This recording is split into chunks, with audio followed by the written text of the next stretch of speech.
د افغانستان د نامنیو اساسي لامل د ډیورن له فرضي کرخیاغي خوا سرچینه لري او تر هغه چې پر پاکستان فشار زیات نشي او له ترهګرۍ سره په مبارزه کې همکاري ونه کړي د افغانستان جګړه پای ته نه رسیږي. شنونکي وایي چې د سیمې استخباراتي کاړي غواړي افغانستان ناامن او خپل شومو اهداف ته ځان ورسوي. دغه تروریستي عمل نه کیږي لکه په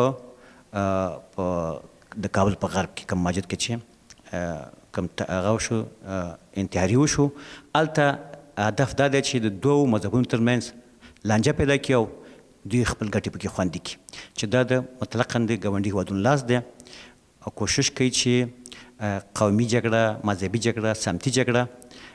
په افغانستان کې دوام ورکړي او خپل ګټې پکې خوندي وساتي. په وروستیو کې د کابل په ګډون په یو شمېر ولایتونو کې خونړیو پیښو سلګونه تنو ته مرګ ژوبله واړوله چې له امله یې ولسي جرګې د داخلي او بهرنیو چارو وزیران استجواب کړل. د چارو شنونکي وایي چې باید افغان دولت خپله داخلي او بهرني پالیسي پیاوړې او له ګاونډیو سره څرګنده سیاست غوره کړي. د یو ناامن افغانستان او یا هم داسې ویلی شو چې یو کمزورې حکومت لرونکی افغانستان دا د پاکستان په ګټه دی. که چیرته دلته حکومت قوي کیږي دلته حکومت چې دی هغه په خپلو خپو درېږي نو بیا پاکستان ته ډېرې اقتصادي ستونزې هم ایجادولی شي ځینې نورې ستونزې هم چې دی ایجادولی شي. نو پاکستان یې بله غټه عامل دی چې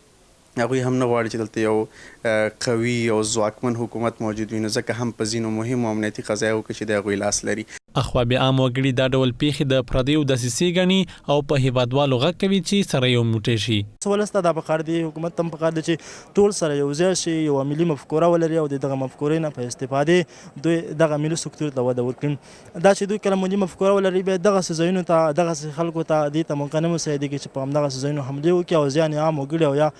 خلک وګوري. موږ او تاسو دغه خصوصا دغه اوسني افراد او دغه ملکي وګړو ته دغه پکار ده نور د خپل دغه عامه پوهاوی وکړي که د ملا د مسجد دي او که نور د راډیو تلویزیون لاري داسې یو اتحاد جوړ کړي سره چې نور دغه جګړو ته پای ټکی کیږي. که څه هم افغان سولې لپاره په ملي او نړیواله کچه غونډې او کنفرانسونه شوي خو لا تر اوسه دغو کنفرانسونو تر ډیره مثبته پایله نه ده لرلې.